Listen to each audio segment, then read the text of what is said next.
सातारा हे फक्त माझं गाव नाही, सातारा हे फक्त नाव नाही.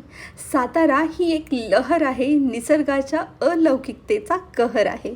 म्हणूनच या निसर्गाला एक्सप्लोर करायला आम्ही आलोय मनात धरून उमेदीची आस, पाहायला तुमचं आमचं पर्यटकांचं खास असं कास. तर सर्वात आधी कास पठारला जाण्याआधी आम्ही विजिट केला हा डॅम व्ह्यू पॉईंट. हा इतका अप्रतिम आहे आणि फोटोसाठी इथे तुम्ही नक्की जा. या फोटोमध्ये जो मागे डॅम दिसतो आहे तो आहे उरमोडी डॅम. हा रस्त्याच्या डाव्या बाजूला आहे आणि उजव्या बाजूला जो आहे तो कन्हेर डॅम आहे. तर आम्ही फक्त उजव्याच बाजूचे फोटो काढले आणि नंतर आम्ही निघालो कास पठारला. कास पठारला येण्याच्या आधी पायथ्यालाच तुम्हाला तिकडे तुमचं प्रायव्हेट व्हेकल हे पार्क करावं लागतं आणि त्यांच्या ज्या टुरिस्ट बसेस आहेत त्यांनी तुम्हाला वरती यावं लागतं.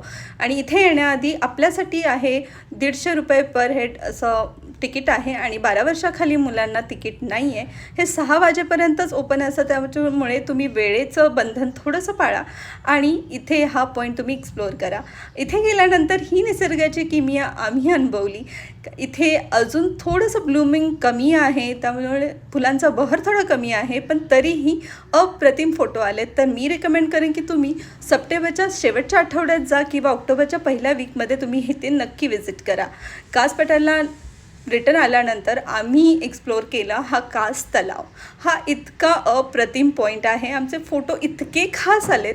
आम्ही इथे 4च्या सुमारास इथे आम्ही होतो आणि तुम्ही बघू शकता इतका सुंदर हा पॉईंट होता आणि पाणीसुद्धा हे इतकं थंडगार होतं. तर तुम्ही लहान मुलांसोबत जाताना त्यांची विशेष काळजी घ्या, कारण की आमची चिमुकली ही फार गारटली होती.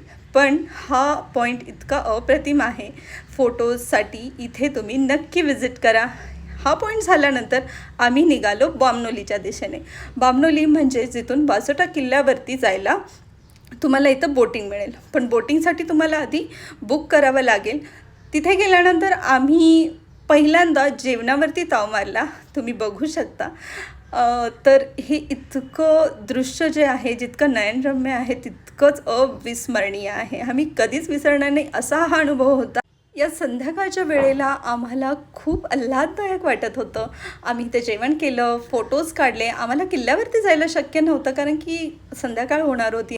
म्हणून ही रम्य संध्याकाळ आम्ही अनुभवली. मग काय मंडळी, तुम्ही कधी येताय सातारा एक्सप्लोअर करायला?